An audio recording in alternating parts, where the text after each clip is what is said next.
COP21 पेरिसको लागि मैले 3वटा एको संकलन गरेको छु। त्यसमा पहिलो एडभोकेसी, एक्सन र एडाप्टेसन।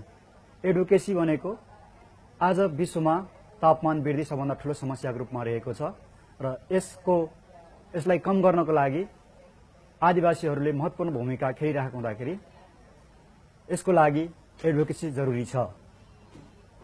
अर्को एक्सन, अबको दिनमा विश्व तापमानलाई कम गर्नको लागि हामीले कार्य गर्न जरुरी छ। हाम्रा हरेक गतिविधि कार्यक्रमहरू चाहिँ वातावरण मैत्री र तापक्रम कम गर्ने हुनुपर्छ।